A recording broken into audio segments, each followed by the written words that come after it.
Ce programme est déconseillé aux moins de 12 ans.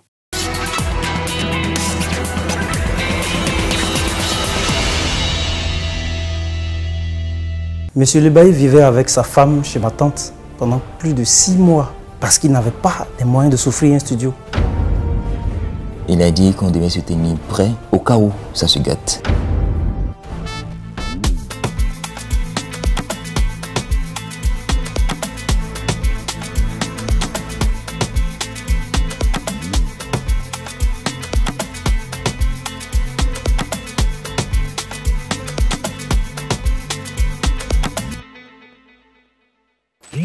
Prêt à vibrer autour de votre programme, OneXBet vous met dans le jeu.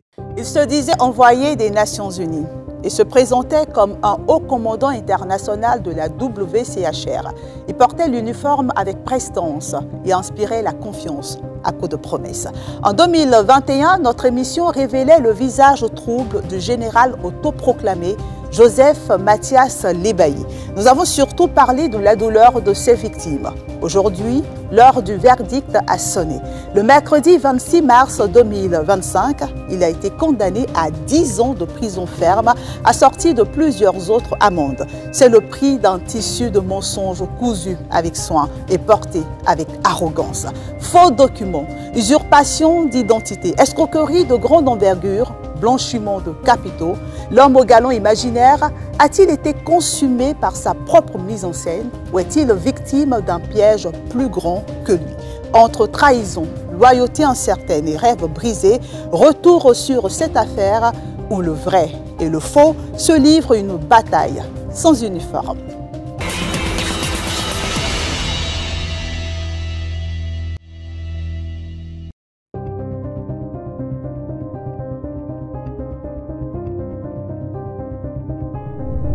Début 2021, Cocody Rivière à Palmeraie, Rosier Programme 1. Désireux d'intégrer le système des Nations Unies, ces jeunes hommes, qui ont tous requis l'anonymat, sont en quête d'opportunités dans ce domaine après avoir obtenu plusieurs certificats internationaux.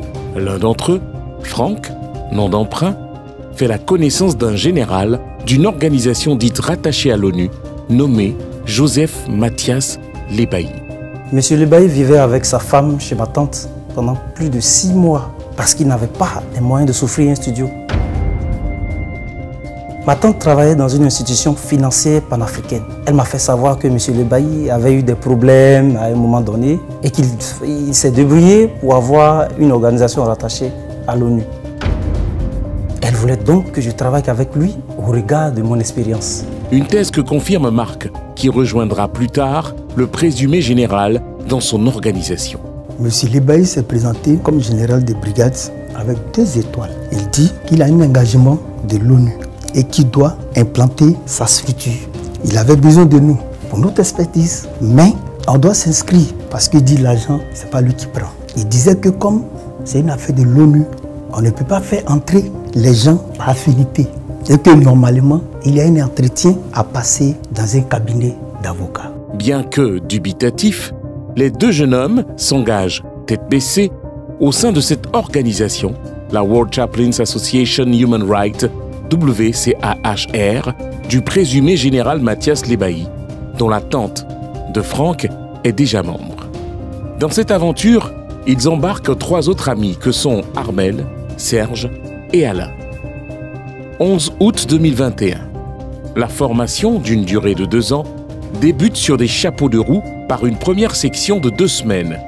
Les recrutements aussi. Il y a le niveau des juges de paix. Moi, je sais ce que c'est que les juges de paix. Parce que dans le système des Nations Unies, ce n'est pas un grade, c'est un titre qu'on donne à des personnes qui ont eu une certaine influence en matière de paix et humanitaire. Cela leur donne le droit d'intervenir dans les histoires de paix. Le 2e niveau, c'était les officiers qui allaient travailler pour les juges de paix. Ils étaient partis pour une formation de 2 semaines, tous les soirs de 18h à 20h30. Emballés par la présence de hautes figures militaires, les apprenants nourrissent désormais l'espoir d'un avenir prometteur au sein des Nations Unies, avec en perspective des salaires dépassant le 1 million de francs CFA. Parmi les membres de l'organisation, un aumônier militaire actuellement en poste à l'état-major, un avocat général de l'État un substitut du procureur militaire, un conseiller du ministre de la Défense chargé des affaires sociales et humanitaires, ainsi que 2 attachés militaires du 43e BIMA. À leur côté, 5 colonels de l'armée ivoirienne, dont l'un fut directeur de cabinet du désormais célèbre général Mathias Lebailly. La crédibilité de la WCAHR en ressort renforcée. Face à un tel parterre d'autorité, les doutes des apprenants s'effacent, laissant place à une véritable confiance. Ces personnalités militaires étaient dans l'organisation parce qu'elles connaissent ces organisations internationales que représente Joseph Mathias. Et l'International Police Chaplain est une police fédérale américaine dont Mathias Lebailly est le chef d'état-major pour l'Afrique. La WCAHR est basée en France et Janicourt, dont il est le directeur exécutif pour l'Afrique de l'Ouest, est un organisme de justice d'arbitrage enregistré au Brésil, en Angleterre et lié aux Nations Unies. Ces personnalités civiles et militaires étaient-elles des victimes, des complices ou de simples pions à leur insu du présumé général? Difficile de l'affirmer avec certitude. Une chose est sûre, la WCAHR n'est pas l'institution qu'elle prétendait être. À la barre, Mathias Lebailly finit par admettre l'usage de faux documents administratifs. Une vérité arrachée grâce à la ténacité de la présidente du tribunal, déterminée à faire éclater la supercherie coûte que coûte.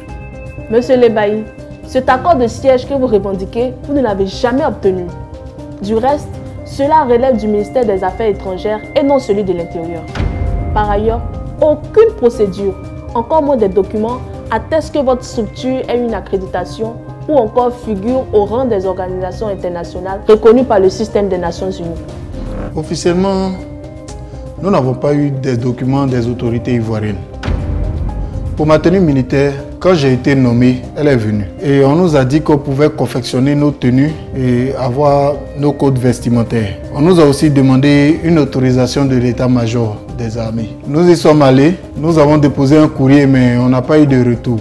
Il y avait quelqu'un qui les confectionnait à Djamé sans l'autorisation de l'état-major des armées. Pareil pour nos plaques d'immatriculation diplomatique des véhicules.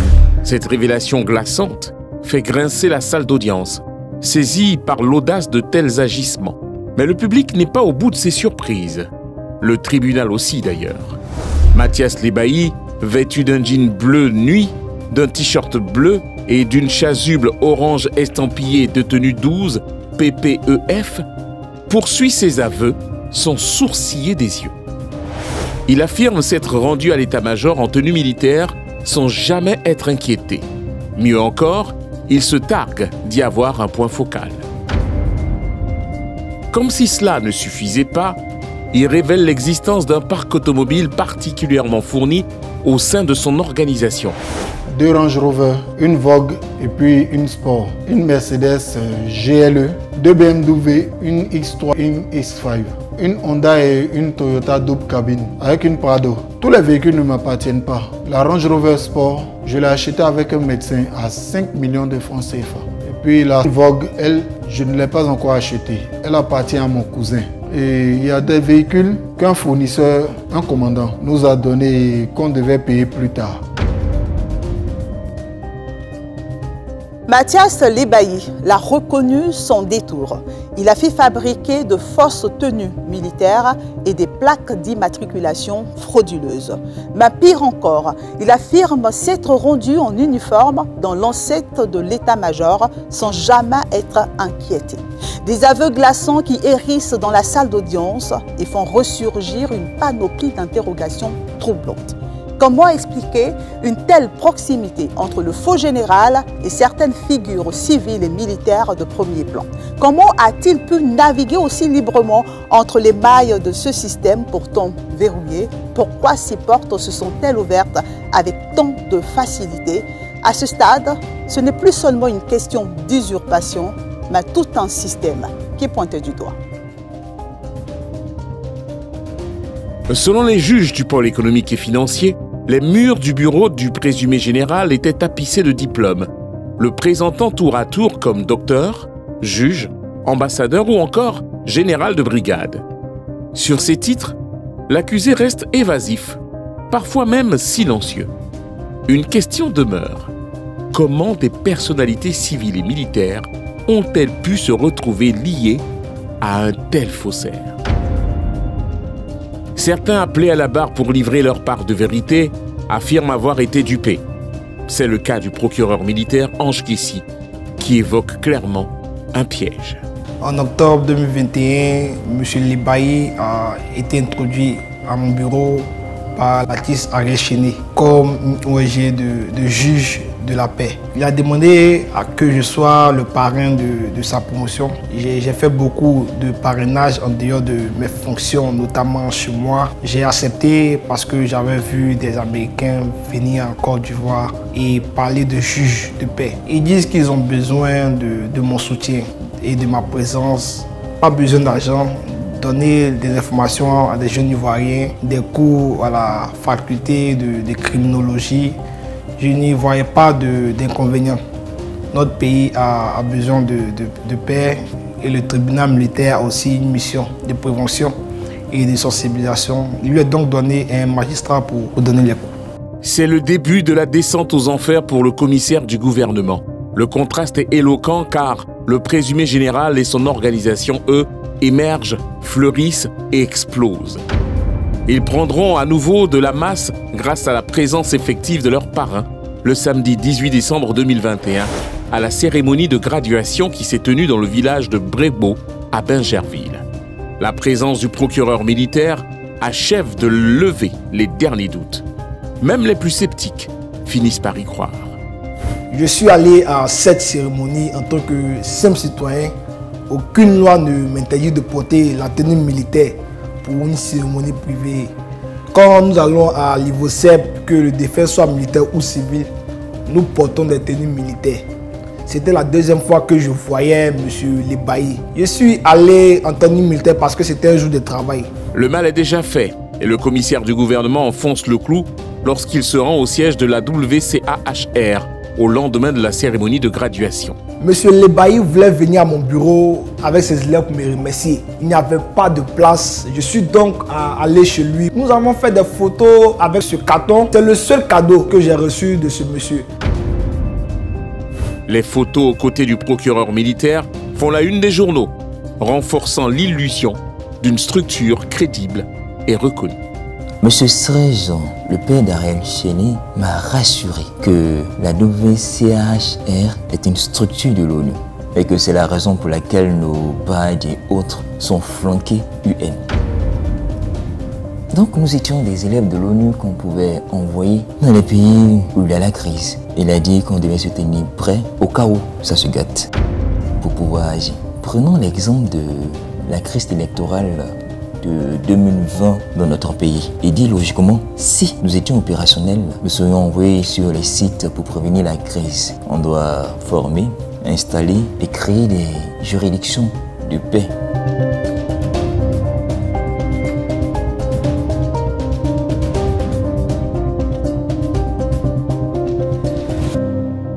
Les doutes des apprenants se sont dissipés, balayés par les discours au calibré de Mathias Lebailly et de ses collaborateurs.